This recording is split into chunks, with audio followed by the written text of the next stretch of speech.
Immerse about that game in just a moment, but I think we can now hear from Enzo Maresca. Well, Enzo, to use your words from a few weeks ago, did a good season just become a very good season? Exactly. Now we have one more step on Wednesday, the Conference League final. That is important also. But today I think, has been fantastic. Has been top, especially because the players, they deserve that. They deserve people, from outside noise. They think that they were not good enough. I think it's a good answer from all the season from the players. Do you think, to sort of build on what you just said there, the pressure on you and your players was greater than the pressure on the teams fighting for that Champions League place with you? No, personally, I said many times, when you join Chelsea as a manager, you know that you have pressure, you have to win the game. Now everyone has a different way. I have my way to try to win games, but for the players, for sure, was pressure, because I said everyone is thinking they are young, they are not good enough, but they show how good they have been all season. For a group of young players today, and actually in the last few weeks, would you say they've shown a lot of maturity, a lot of resilience, a lot of things probably the Chelsea teams of the past showed? Young player or the most youngest squad in the Premier League of history? Oh yeah, I mean both, isn't it? Yeah, for probably they through the season, game by game, they grow a lot as a team. They grow a lot as a player, and again today I think they show. We brought this club where this club has to be in the Champions League, but I said many times that people forget that 2 years ago we finished 12. Last year we finished 6, and I think people, most of the time, they forget that, but now we are where we have to be. So, Mercy, you were watching this game. They're back in the Champions League, got the business done today. They've got a Conference League final to come on Wednesday against Real Betis. You look at the age of the squad, the average starting 11 over the course of the season, 24 years and 36 days. It's the youngest we've seen across a whole season in Premier League history. Does that man we just heard from, who has been criticised by some at times this season, deserve just a little bit more credit now? I don't know. Or you're not convinced? Spent £1 billion. Spent £1 billion. You still got to make it work, though.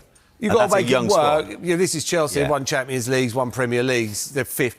But it's the start. Yeah. It's the start. They're in the Premier League.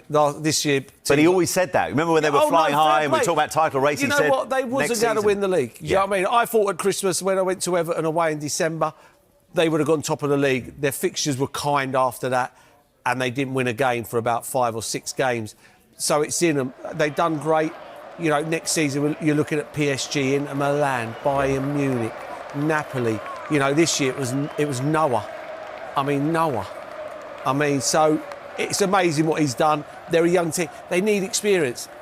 Their best player of the year before was Thiago Silva. Yeah. 40 years of age. They need that experience. They haven't got that experience. They need to go out, and I know they keep on buying youngsters and all the best youngsters.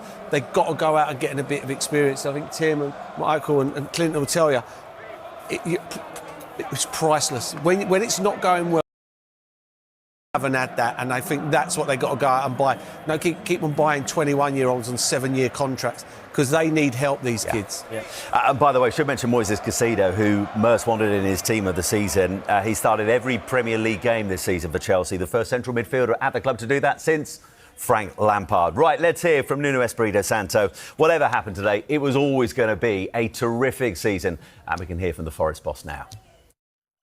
Well, Nuno, I'm sure you're feeling some disappointment, but is there also a good deal of pride when you look across today and, of course, the season?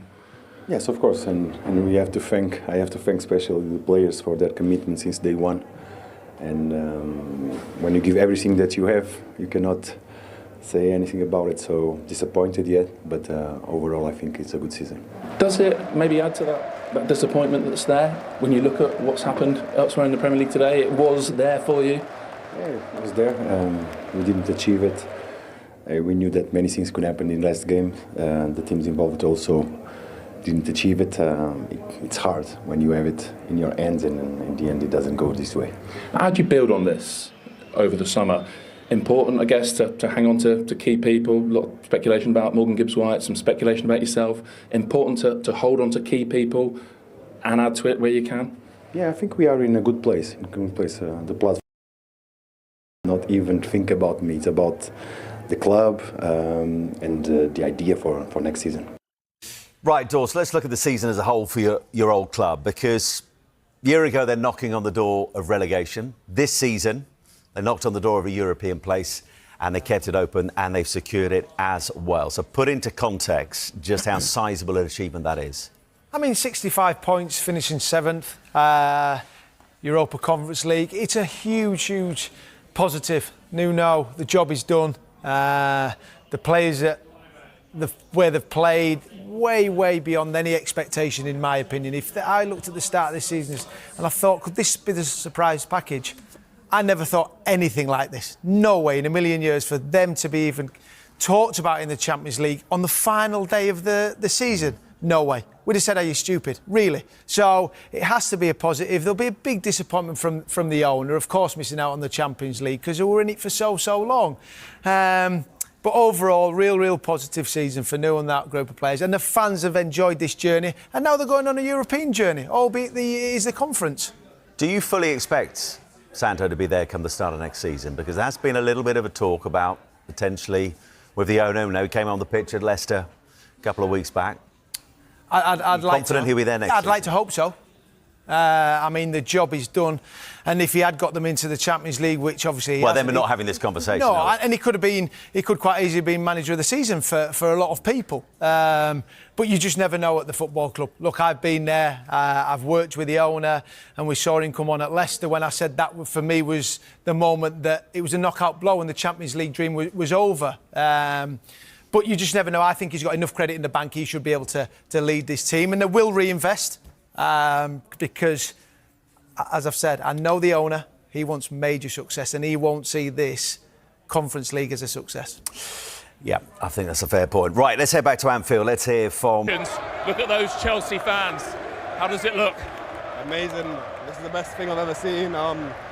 We grinded out today, we've grinded the whole season for them fans there, and we hope they're happy and get to see Champions League next season. And what does it mean to you to get the goal? I mean, you've been at Chelsea since what, under 9? Yeah, it means everything. When I scored, I couldn't lose all my composure. I had to stay calm because we still had, 40 minutes left to play. But yeah, it just means everything that the boys have worked hard and got their rewards. So as I said, you know Chelsea, you're a Chelsea boy. Do you think you've shown a lot of old school Chelsea qualities in the last few weeks? A lot of maturity, a lot of resilience, a lot of clean sheets? Yeah, definitely. What I got taught in academy is to fight. You got to fight to be the best. And that's what me and the team have been doing, the back four, the whole team, to trying to get these clean sheets to win, and that's what we've done today. How nervy a day was it? Were you aware of what was happening elsewhere, and how were you this morning before it all got going? Yeah, I was calm. It was pretty simple. We had to win. There's no two ways about it, and we knew it was going to be a tough game, a hard atmosphere, but we done it, and we're proud of it ourselves. What will it do? What will it mean for this young Chelsea side? Today. How nervy a day was it? Were you aware of what was happening elsewhere, and how were you this morning before it all got going? Yeah, I was calm. It was pretty simple. We had to win. There's no two ways about it, and we knew it was going to be a tough game, a hard atmosphere, but we done it, and we're proud of it ourselves. What will it do? What will it mean for this young Chelsea side? We're back as a club. We're back where we should be. We've always meant to be a Champions League club, so we're happy to be back. And for the boys, we get to prove ourselves. Everyone's been talking a lot of shit about us this season, but we've done it. Would you like to stop talking to me and go and join the celebrations? Yeah, I'm missing out. On you go. Thank you. And celebrate they will. They're in. And so, against a top 5 contender, they did their job. Levi Colwill with the goal for the Blues. What kind of belief does this now give in the Enzo Maresca project? Massive. I think, like I said, I think it's the Enzo Maresca. It's just the new ownership project. They're 3 years into a 5-year project, and they've got. I think that was the line for this year, Champions League football, because again, financial situations. The players on long contracts. If Chelsea would have made Champions League, I'd have been worried for Cole Palmer's future maybe, because how are you going to keep your best players without Champions League football? All players want to play in it. So, but fantastic achievement for Chelsea. Enzo, I'm really pleased for him, because he took a lot of heat during this season, and he had what I thought was the hardest job out of all the Premier League managers at the start of the season. And they got a cup final to look forward to, so everything's positive. And I think even better, Joe. Yeah, it could get better. And with these young players, if they go and win a trophy on Wednesday night, and then they start in the season in Champions League, they'll go away in the summer They'll be excited. Leave this season as champions, as winning something, and they'll come on another level. So it's positive for Chelsea as well. Good job from Enzo Maresca. Yeah, he's done it. I didn't want to interrupt there because you two look like you're on a date. I know that, Bronny. I did think it was like we're just out for a walk in the park, didn't you? Absolute spare part on the side there. God, you two carry on. Peter, how do you sum up? Go on, you can join us. How do you sum up the job Maresca's done? I think he's done. He's done a really good job. I think there was a little wobble where. They struggled a little bit, and there was the fans attacking kind of his style of play. But again, at the start of the season, I think they were in the title hunt at one stage. Really, they fell away for a little bit, and they've come back into it. And you got to say it's a successful season. They've managed to get themselves in the Champions League spots, and that's where Chelsea should be. And a potential trophy as well. We are still waiting for Unai Emery as well to come out and chat to us to get his reaction. I would imagine that there's a bit of a debrief going on. Take 20 minutes, Unai, do in some the dressing room. guided meditation.